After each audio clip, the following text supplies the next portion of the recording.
In previous videos, I've shown you how a generic form can be tested. But there's one form element that we didn't touch upon yet, and that is an upload element. In this video, I'm going to show you how to test uploads. In our project, we have this upload controller, and let's go over what it does.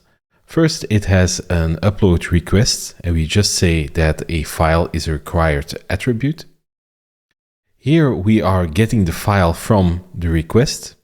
We are going to generate a timestamp. We're going to create a file name based on that timestamp and the original name of the upload.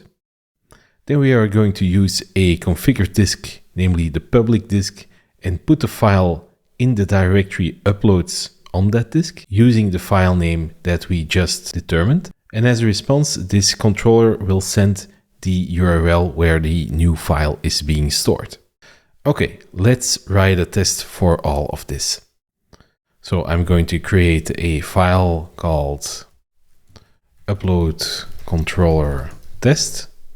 And let's start writing our test. It can handle an upload. Like that. Let's start with the things that we already know. So we should make a post request. Let's import this to the upload controller. And this upload controller, it only has one function and it's invocable. So we can get away with only passing the controller name to action. And here as the data, we should give it a file.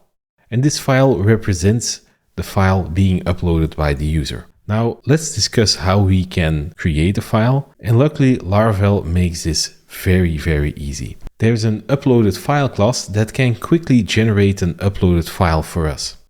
Here we can say that it should be an image and we are going to give it the name test.jpg.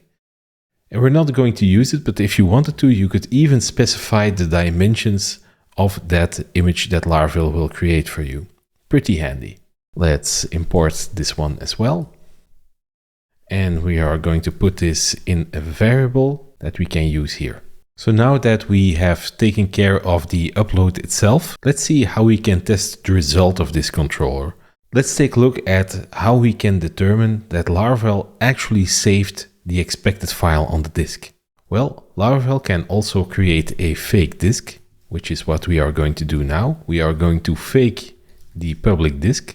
And when a public disk is faked, you can make assertions on it. So storage. And we are going to make an assertion for the public disk. And we are going to assert that a certain file exists. So our file is called test.jpg. We are going to use that. But if we take a look back to our controller, we can see that we also use the timestamp when creating this file name. To freeze the time in a test, you can make use of the test time function. And this actually comes from a plugin, which I've shown in a previous video. But if you didn't see that video yet, let's quickly show it in the pest docs. So here, plugins time. And you can install it in your application with this. But I've already done that for our test application. Let's import this function so it's a little bit more cleaner. And you can freeze the time with freeze. You should give it a date on which it should be frozen. We are going to just pick the new year here, like that. Let's take a look in the upload controller to see which format we've used.